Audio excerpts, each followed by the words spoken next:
Your brand is who you are, not who you pretend to be. Leila Hormozi's words hit me hard, and they might be exactly what you need to hear if you're struggling to find success on YouTube. I recently watched Leila's video on rebranding yourself, and it struck me how perfectly her instincts apply to YouTube success. This isn't about changing your channel banner or intro music. It is about changing who you are to become the person who naturally succeeds on this platform. Today, I'm breaking down how her genius rebranding strategy can transform your YouTube journey in ways most creators never consider.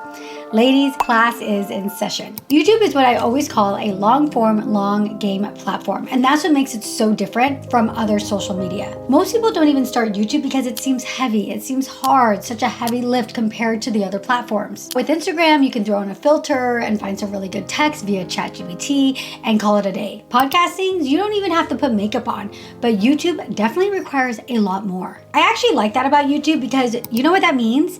It means that not everybody's gonna do it.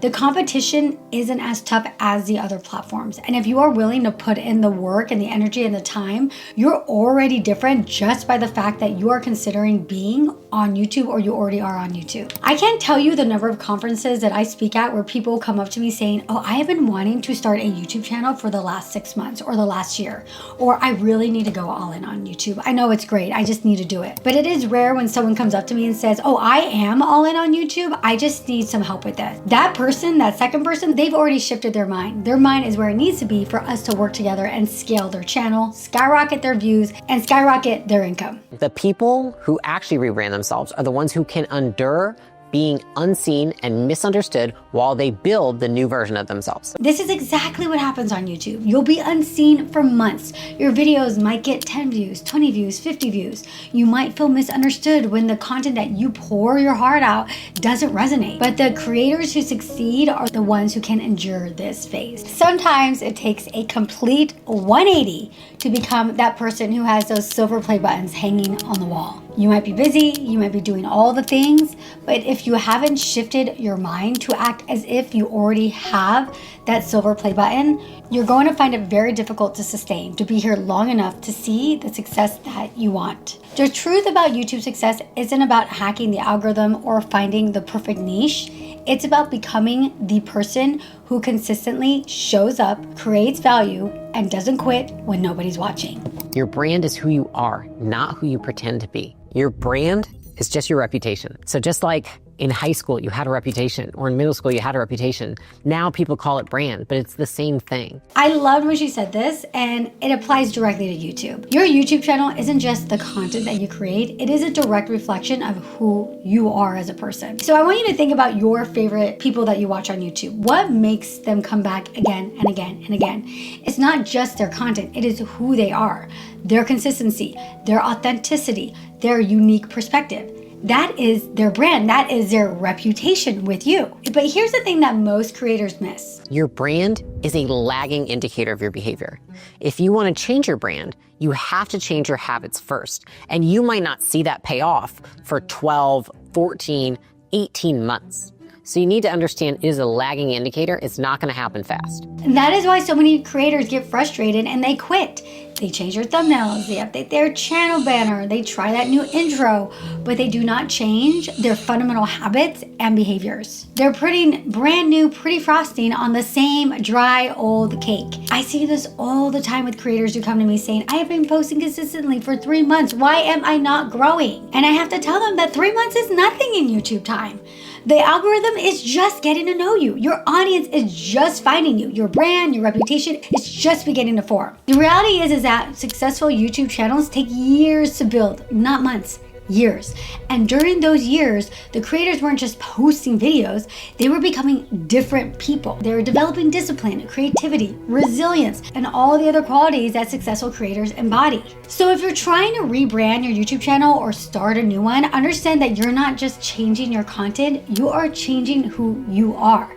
And that takes some time. It takes consistency. It takes patience. Your brand isn't who you pretend to be on camera for 10 minutes a week. It is who you are when you're deciding whether to film that video or not, when you're choosing to study your analytics instead of scrolling on social media. Your YouTube brand is built through consistent actions over time, not announcements or one viral video. It is a marathon, not a sprint. If you want a new brand, then you need to feel the pain of your current one. The brutal truth is you probably don't hate your life enough to change. This is why so many YouTube channels sit abandoned after like 10 or 20 videos. The creator didn't feel enough pain to push through the difficult early stages. For a lot of people, YouTube just doesn't end up being worth the effort. Often, the reason that people can't make a rebrand is because they're not dissatisfied enough with their current brand. And they're not dissatisfied enough because they won't look at it. And this is so true for YouTube creators. We often blame outside factors, the algorithm, the competition, not having the right equipment, rather than looking inward. And honestly, at our own content, our own consistency and commitment. So I was recently on a call with somebody who is interested in working with me for coaching. She was very well off financially from family money and inheritance. So I asked her, well,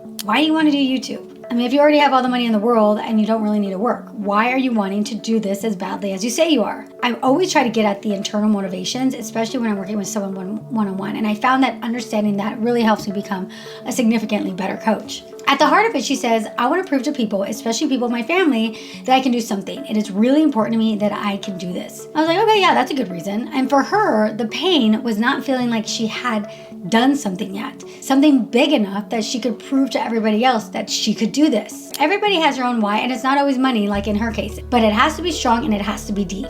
You have to have some pain around not doing YouTube, and it has to be strong enough to carry you through those difficult times. It was probably like 3 years ago. I asked Alex, I was like, hey, have I gained weight? I want an honest answer.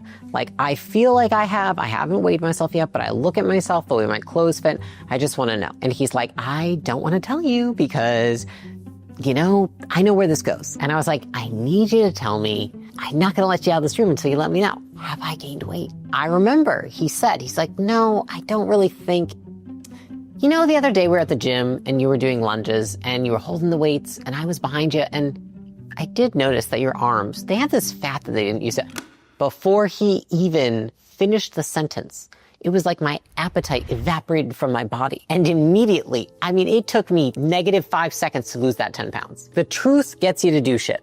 The truth will move you, and the truth will put you into motion. And pain is often one of the best catalysts that we can have to drive ourselves into transformation. So what's your pain point? Is it that you're not being recognized for your expertise?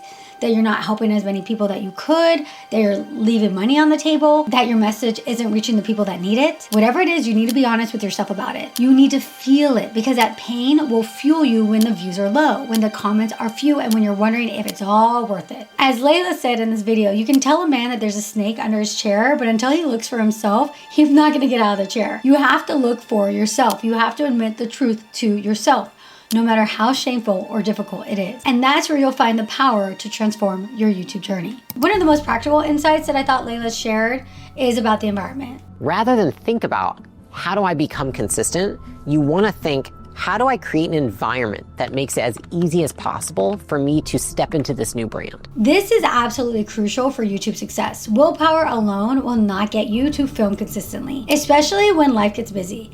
You need to create an environment that supports your YouTube goals. And being a YouTube creator, you just have to switch it up sometimes. If you don't have that supportive community of people around you, you need to either stop telling those people what you want to do and surround yourself by people that do support you and want what you do. Who you surround yourself with, and especially open up to about your YouTube journey, makes a huge impact on your overall success and longevity. YouTube is a long game, and to be sustainable, you have to have people around you that support you. That is a big reason why I have my YouTube bootcamp, because it is a community of women. It's a coach like myself, where they're cheering you on, and most importantly, helping you continue on when things get down. Because if you don't have anybody in your own life to turn to, then it becomes very, very difficult to keep going. YouTube is not an easy platform to be on, and you need that support. It is integral. For more info about my YouTube bootcamp and to join the almost 2,000 women who've gone through it, check out the link in the description below. I have this one student in my bootcamp, and her name is Alex. And Alex, if you're watching this, girl, I love you.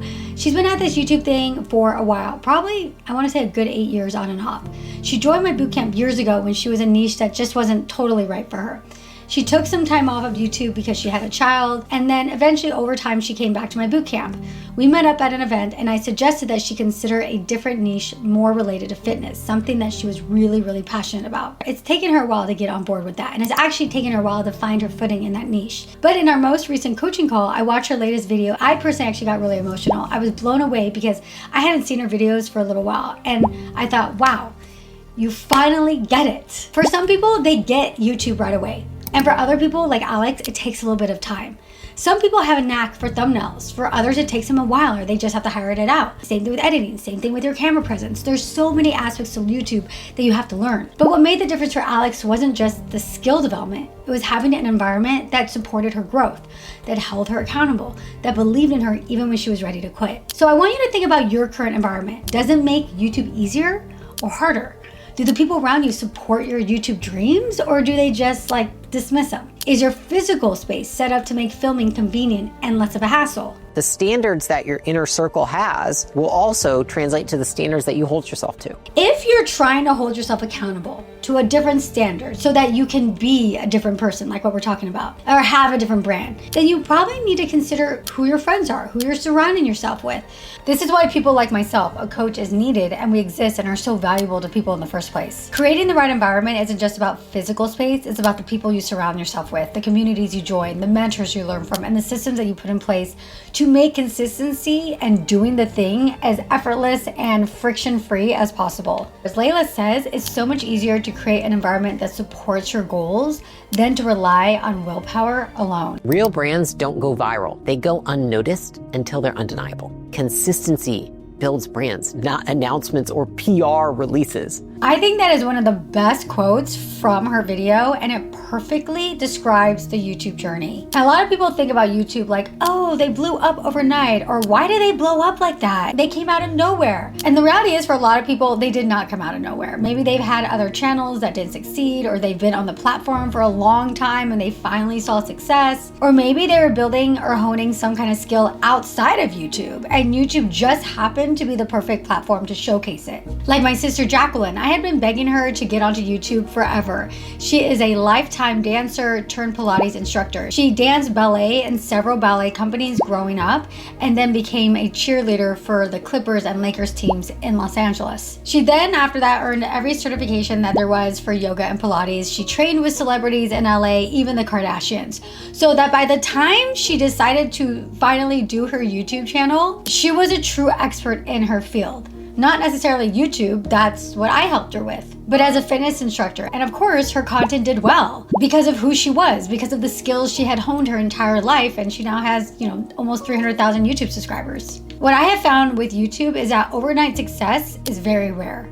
And if there are any overnight successes, most of the time they end up plateauing or failing shortly after. Because if you haven't learned the skills needed to be sustainable on YouTube and you happen to blow up and go viral, you won't have the knowledge necessary to continue enjoying that same success. Leila emphasizes that consistency builds brands, not announcements or PR releases. This is so true for YouTube. It's not about announcing your new content schedule or promising your audience you'll post more. It's actually about doing it consistently over time. Inconsistency in your habits translates to lack of trust with the people who know you, with the people who watch your content, with the people who work for you or that you work for, and it will sabotage your rebrand. When you're inconsistent with your YouTube uploads, you're essentially training your audience not to trust you. They don't know when to expect content from you, so they stop looking for it. And the algorithm notices this too. YouTube wants to promote creators it can count on, channels that consistently deliver value to viewers. When you're inconsistent, you're signaling to both your audience and the algorithm that you're not fully all in with YouTube. I think of YouTube growth with something I call the garden growth timeline, which I've taught at lengths about in this channel. There's the planting phase where you're putting in a ton of work with little visible results. Then there's the early growth phase where you start to see some sprouts. And finally, there's the mature growth phase where everything blooms. And I did a whole video on that, so you're gonna wanna check that out next. Most people quit during the planting phase because they don't see those immediate results. But consistency is what gets you through this phase. It's what builds your skills, your audience trust, and your favor with the algorithm over time. By rebranding yourself, by continuing to work and go towards your goal, your success, what you want, that is rebranding. It's by acting differently than who you are currently. Dr. Joe Dispenza says that true change happens by acting not like the person that you are right now, but acting like that person that you want to be. That's where fake it till you make it comes from. And that actually is really good advice for having a YouTube channel. Don't act like the person you are if you're not happy with where you're at right now. Act like that person you want to be. That's how you start to rebrand who you are. And by rebranding who you are going to ultimately rebrand your YouTube channel. You don't need to rebrand by shocking and surprising people. You need to rebrand by outworking their doubts with consistency. Because rebranding who you are is going to result in different habits, and those habits result in different actions, and the actions will change your YouTube results. So that's the heart of it, rebranding yourself as a person. And by rebranding as a person, you will ultimately see more success on YouTube. Remember, consistency isn't just about uploading on schedule. It's about consistently improving, consistently engaging with your audience, consistently studying what works, and consistently showing up as a creator that you want to be. One thing that I've noticed after working with hundreds of YouTube creators is that the successful ones all have what I call the 7% delusion. They have just enough belief in themselves, that little bit of crazy, even when there's no evidence at all to support it, to keep going when most people quit. If your brand requires willpower to maintain consistently, it is not your brand, it is a costume. Your brand is who you are, not who you pretend to be. The most successful YouTubers aren't pretending. They genuinely believe that they have something valuable to share. They believe people want to hear from them. They believe that they can make an impact. And sometimes, especially in the beginning, that belief might seem a little bit delusional to others. Like, okay, you think people want to watch you on YouTube? But here's the thing, that delusion is actually essential. The delulu is a solulu, like I sometimes say. The delusion is a solution to pushing through those early days when nobody's watching. Changing your brand requires changing your behavior. If you just dress it up, nothing's going to change. Maybe some people will be fooled, but very few. And this isn't about being fake or inauthentic or not who you are. It's about stepping into the future version of yourself today. It's about embodying the qualities of that successful creator now, rather than waiting until you have the subscribers to justify it. And you can't just change your channel name or your thumbnail style and expect different results. You have to change how you show up, how you create, how you think about your content and your audience. This is where that 7% delusion comes in handy. You need to believe in your message and your value, even when the view counts don't necessarily reflect it. You need to speak with authority and confidence, even when your subscriber count is low or you feel like nobody's watching. You need to invest in your skill and your content even when the return is not immediate. I've seen so many creators transform when they start acting as if they're already successful. Their posture changes, their delivery improves, their content gets better, and eventually the results will follow. Remember, your YouTube success isn't determined by who you are right now. It is determined by who you are becoming. And that becoming starts with believing you can be that person, even if it takes a little bit of a delusion to get there. So embrace the 7% delusion. Let it fuel your consistency. Let it shape your behavior.